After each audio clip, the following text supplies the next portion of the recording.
எல்லாருக்கும் வணக்கம். நான் ஓம் பிரகாஷ் பேசுகிறேன். இது நாள் வரைக்கும் நீங்கள் இந்த சேனலை சப்ஸ்கிரைப் பண்ணலாம், சப்ஸ்கிரைப் பண்ணிக்கோங்க. அது மட்டும் இல்லாமல் பக்கத்தில் இருக்க பெல் பட்டனையும் கிளிக் பண்ணி வச்சுக்கோங்க. அப்போ தான் நம்ம சேனலில் போகிற எல்லா வீடியோஸும் உங்களுக்கு வந்து நோட்டிஃபிகேஷனில் காமிக்குங்க.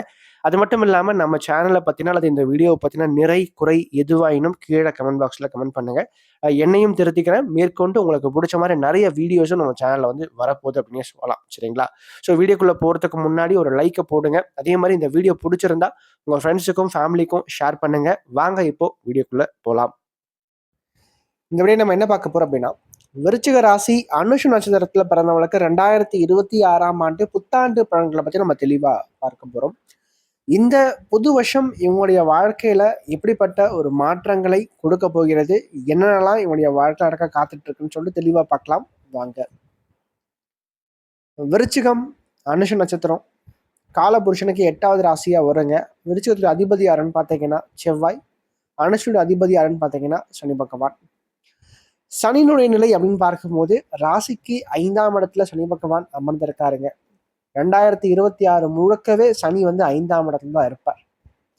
அதே மாதிரி குரு பகவான் பார்த்தீங்கன்னா 2027 முதல் பகுதியில ராசிக்கு 8ஆம் இடத்துலையும், 2வது பகுதியில் ராசிக்கு பாக்கிய ஸ்தானமான 9ஆம் இடமான உயர்ந்த ஸ்தானத்துல வந்து உச்ச பலம் பெறப்போகிறார். சரிங்களா? அப்போ எல்லா ராசியை விட விருச்சிக ராசிக்காரங்களுக்கு, அதுவும் அனுஷத்துல பிறந்தவங்களுக்கு வந்து பாத்தீங்கன்னா 2026 ஒரு பொற்காலம் அப்படின்னே சொல்லலாம். இவங்களுடைய வாழ்க்கையில ஒரு குறிக்கப்பட வேண்டிய ஒரு காலகட்டங்கள் இந்த காலகட்டங்கள். ஏன்னா நட்சத்திராதிபதினு சொல்லப்படக்கூடிய சனிக்கு குரு பார்வை கிடைக்கும். 2வது ராசியை குரு பகவான் பார்க்கிறார். ரெண்டுமே ரொம்ப விசேஷமான ஒண்ணு அப்படின்னே சொல்லலாம். அதற்கடுத்து 10ஆம் இடமான தொழில் ஸ்தானத்துல கேதுவும், ராசிக்கு 4ஆம் இடமான சுகஸ்தானத்துல ராகுவும் இருக்காங்க. 10ல கேது இருந்து ஓரளவுக்கு அலைச்சலை கொடுத்தாலும் கூட குரு பாக்கியத்துல இருக்கிறனால, அதாவது ஓடி போனவனுக்கு 9ல குருன்னு சொல்லுவாங்க. சரிங்களா? அப்போ என்னன்னா, எவ்வளவு கஷ்டங்கள் வந்தாலும் எவ்வளவு பிரச்சனை வந்தாலும் இவங்க தப்பிச்சிருவாங்க. குறிப்பா சொல்லப்போனா இந்த கோர்ட்டு கேஸு வம்பு வழக்கு இது போன்ற விஷயங்கள் யாருக்கு நிலுவையில் இருக்கோ அந்த வழக்குகள்ல வெற்றிகள் இவங்களுக்கு சாதகமா வரும். அட்லீஸ்ட் டெம்பரவரியாச்சும் வெளியே வந்துருவீங்க நீங்க. சரிங்களா? ஃபர்ஸ்ட் விஷயம். 2வது எடுத்த காரியத்துல, அதாவது இதுநாள் வரைக்கும் இருந்து வந்த தடைகள் அடுத்த ஆண்டு விலகும்.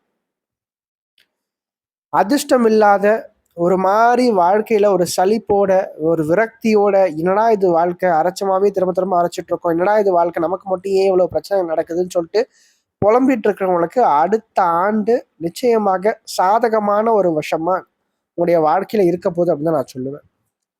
அதுக்கு காரணம் ஒண்ணு சனி, இன்னொன்னு குரு, அடுத்து ராகு. ராகு ஓரளவுக்கு கம்ஃபர்டபுளான ஒரு வாழ்க்கையை வந்து ஏற்படுத்தி கொடுப்பாருங்க. சரிங்களா? ஒரு கம்ஃபர்டபுளான ஒரு ஜோனுக்குள்ள உங்களை வந்து ராகு வந்து உட்கார வைப்பாருங்க. சரிங்களா? அது மட்டும் இல்லாம சனி பகவான் 5ஆம் இடத்துல இருக்கார். 5ஆம் இடத்துல சனி அமர்ந்து குழந்தை பாக்கியம், திருமணம், அதிர்ஷ்டம் சார்ந்த விஷயங்களை 2025ல கொஞ்சம் டிலே பண்ணிட்டே இருந்திருப்பார். அதாவது கொடுத்திருப்பார், டிலே பண்ணி கொடுத்திருப்பார். ஆனா 2026ல அதிர்ஷ்டம் நிச்சயமாக கை கொடுக்கும். குழந்தை பாக்கியம் சார்ந்த விஷயங்களுக்காக இயங்கி கொண்டிருக்கிறவங்களுக்கு அந்த குழந்தை பாக்கியம், புத்திர பிராப்தி சார்ந்த விஷயங்கள் கிடைக்கும். 2வது வேலையில வந்து பாத்தீங்கன்னா நிலையாக ஒரு வேலை இல்லாதவங்களுக்கு நல்ல ஒரு வேலை கிடைக்கும். ப்ரமோஷன், பதவி உயர்வு சார்ந்த விஷயங்கள் தடையாகி கொண்டிருக்கிறவங்க தற்போது அதில் இருக்கக்கூடிய பிரச்சனைகள் விலகி நல்ல ஒரு முன்னேற்றங்கள், நல்ல ஒரு ஆதாயங்கள் கண்டிப்பாக கிடைக்கும் அப்படின்னு சொல்லலாம். அது மட்டும் இல்லாம 4ஆம் இடத்துல ராகு இருக்கிறதுனால வீடு, மனை, வாகனம் இது சார்ந்த முயற்சிகள்ல வெற்றி கிடைக்கும். படிப்பு சம்பந்தப்பட்ட விஷயத்தை பொறுத்த வரைக்கும் படிப்பு ரீதியாக நல்ல ஒரு முன்னேற்றங்கள், ஆதாயங்கள் காத்துட்டு இருக்கு. இதனால் வரைக்கும் படிப்புல ஒரு கவனம் இல்லாம ஒரு டிஸ்ட்ராக்ஷன்ஸ் அதிகமா ஒரு மாதிரி இருக்கக்கூடிய பார்த்தீங்கன்னா இந்த காலகட்டம் நல்லா படிக்க ஆரம்பிச்சிருவாங்க. ரொம்ப சுறுசுறுப்பா, ஆக்டிவா, எந்தஸ்டிக்கா இருப்பாங்க. அது மட்டும் இல்லாம குரு அடுத்த ஆண்டு பார்த்தீங்கன்னா ராசிக்கு 3ஆம் இடத்தையும் ராசியையும் தொடர்பு கொள்வார். 3ஆம் இடம்ன்றது முயற்சி ஸ்தானம், வெற்றி ஸ்தானம். சரிங்களா? அந்த இடத்த குரு பகவான் பார்க்கும்போது உங்களுடைய முயற்சிகள் அனைத்தும் வெற்றியை கொடுக்கும்.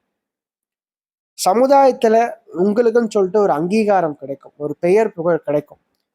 இதனால் வரைக்கும் உங்களுக்கு கிடைக்க வேண்டிய விஷயங்கள், உங்களுக்கு கிடைக்க வேண்டிய பெயர் புகழ் வந்து மற்றவங்க தட்டிட்டு போயிருப்பாங்க. நீங்க என்னதான் கஷ்டப்பட்டு உழைச்சிருந்தாலும் உங்களுக்கு கிடைக்க வேண்டியது தடையாகிருக்கும், தாமதமாயிருக்கும். ஆனா அடுத்த ஆண்டு பார்த்தீங்கன்னா உங்களுக்கானது நிச்சயமா உங்களுக்கு கிடைத்தே தீரும். வேலையில இருந்து வந்த பணிச்சுமைகள், வேலையில இருந்து வந்த அலைச்சல் சார்ந்த விஷயங்கள் நிச்சயமாக குறையும். நல்ல முன்னேற்றங்கள், நல்ல ஆதாயங்கள் தொழில் சார்ந்த விஷயத்திலையும் சரிங்க, வேலை சார்ந்த விஷயத்திலையும் சரிங்க, கண்டிப்பாக கிடைக்கும். 2வது, திருமணம் பண்ணலாமா? தாராளமா திருமணம் பண்ணலாம். முதல் பகுதியில குடும்பஸ்தானத்தை குரு பகவான் பார்ப்பார். 2வது பகுதியில பாக்கியத்துக்கு குரு பகவான் வருவார். சரிங்களா? அப்போ கண்டிப்பா திருமணம் நல்லபடியாக நடந்து முடியும். நல்ல வாழ்க்கை துணை கிடைப்பாங்க. சரிங்களா? மனதிற்கு பிடித்த நபரை கரம் பிடிக்கின்ற அமைப்பை சனி அடுத்த ஆண்டு ஏற்படுத்தி கொடுப்பார்.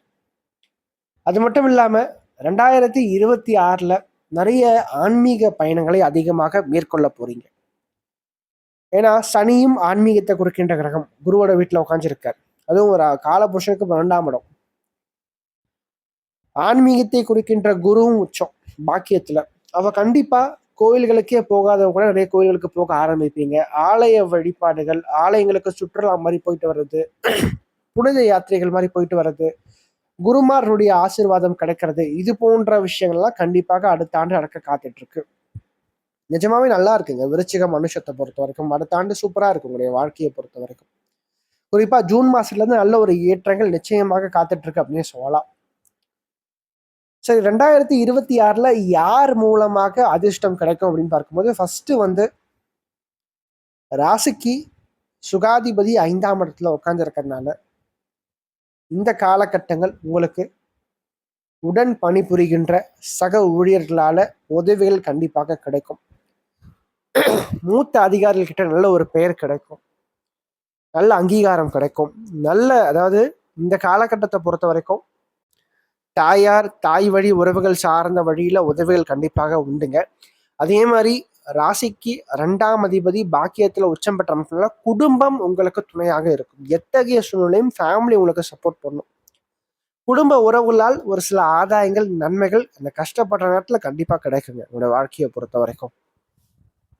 மேலும் இந்த வீடியோ உங்களுக்கு பிடிச்சிருந்தா லைக் பண்ணுங்க, பிடிக்கலன்னா நீங்க தாராளமா நீங்க டிஸ்லைக்கும் பண்ணலாம். சரிங்களா? அதே மாதிரி இந்த வீடியோ பத்தின ஏதாவது கேள்விகள் எதுவாக இருந்தாலும் நீங்க கமெண்ட் பாக்ஸ்ல கமெண்ட் பண்ணலாம். அது நல்ல விஷயமா இருந்தாலும் சரி, கெட்ட விஷயமா இருந்தாலும் சரி, உங்களோட தோன்ற விஷயங்கள் நீங்க கமெண்ட் பாக்ஸ்ல கமெண்ட் பண்ணுங்க.